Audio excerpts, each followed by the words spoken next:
So I'm here with Bernd Zippel and Kenneth Hong from Siemens. Now, both of you come overseas to hear CeMAT 2023 in Sydney, Australia. Bernd, tell us about your background with Siemens and what's happening over there in Europe. My background in Siemens, it's a long history. I'm only working for Siemens for more than 40 years now. And the good thing in Siemens is you can do everything. Doesn't matter if it is related to intralogistics, wind automation, PV automation, mobility application, trains. But I'm very happy to be here on the CeMAT in Australia and looking forward to catch something up and go on with projects with our customers and so on. Yeah, thanks for that. Yeah, wonderful. I'll come back to you in a second. Now, Kenneth, you're based in Singapore. Tell us about your role over in Asia. Yes, thanks, Lawrence. So my history with Siemens is not as long as Ben. It's just a single digit. I don't want to tell you how long. So I based in Singapore, which is the regional headquarters for the Asia Pacific here, and I am responsible for the business development for Intralogistics. So here I am so happy that I am able to come here to join Siemens Australia, and I can see there are a lot of momentum moving on here. I'm really looking forward to it. Great. Thank you. Thanks, Kenneth. Now, both of you, I've spoken to Abby outside. It's an incredible corridor that people walk through with the story and the history of Siemens in Australia. There's so many companies already very familiar with all of you. But tell us, are there so many things? How does Australia compare with some markets like in Europe and Asia? I'll start with you, Bernd. Yeah, so as I'm based in Germany, so I'm focused, of course, in the beginning of Europe. And we figure out a lot of changes in intralogistics. So maybe you know about Corona. This is one of the major things happening. Nobody was aware. And we as a company should have supported all our system integrators, all of our end customers, how to deal with these new challenges. And so nobody was aware what we should do. And you have already heard about simulation, digitalization, and this is one of the key topics in the moment, which drives us in Europe and, as far as I know, also in Asia Pacific. Great. Now, Bernd, on the back of that, with all this new move to digital and the cloud, some of the things you mentioned off camera about cybersecurity. Tell us how Siemens are helping with that. Yeah, cybersecurity. So in the moment, so maybe most of you already have get some shitty emails with links you have to click on. And yeah, on the other hand, customers, intralogistic customers asking, hey, we need data, we have to optimize everything, preventive maintenance. Yeah, and where the data are stored, somewhere in the cloud. Cloud, it's going into the internet.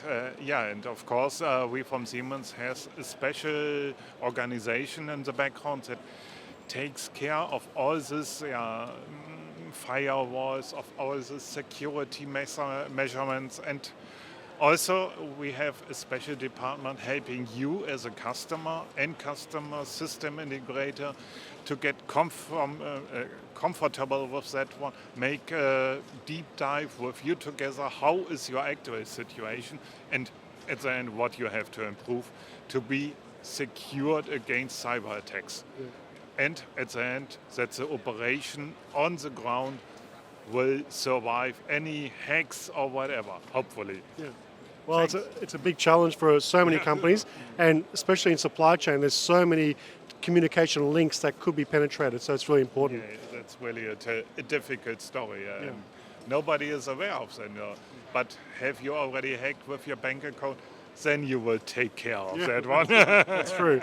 Now, Kenneth, talking about CeMAT here, so many companies are looking at Australia to grow their digital supply chain and expand in e-commerce. Now, Asia is very well advanced, especially with last mile fulfillment, e-commerce, technology.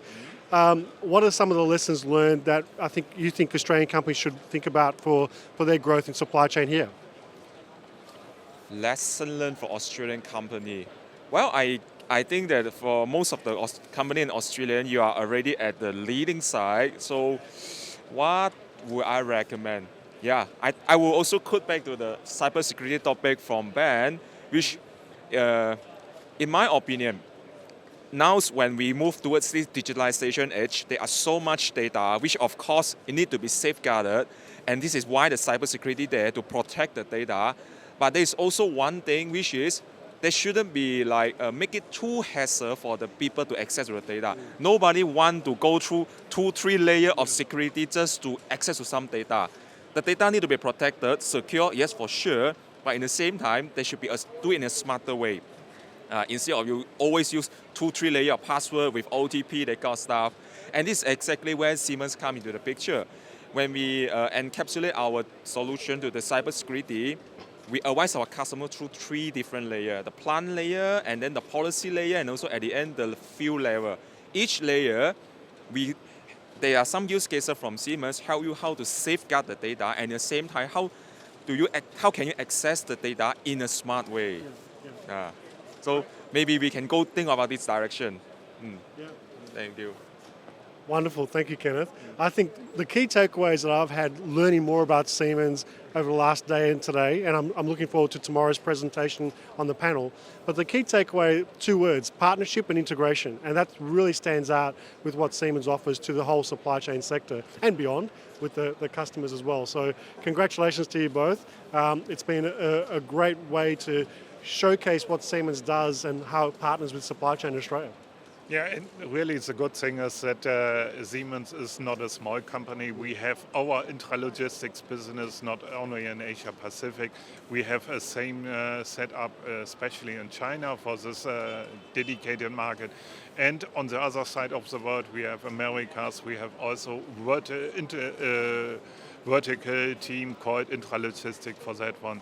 So, and of course in Europe, so it doesn't matter where our customers are, we are there. Yeah, that's right. And we're here in Australia, obviously representing Europe, Asia Pacific, and Abby looking after the Australian content too. Yeah. So thank you so much, Bernd. Thank you so much, Kenneth. Thank you, Lawrence. Great. I will look forward to speaking to you tomorrow at the panel. Yeah,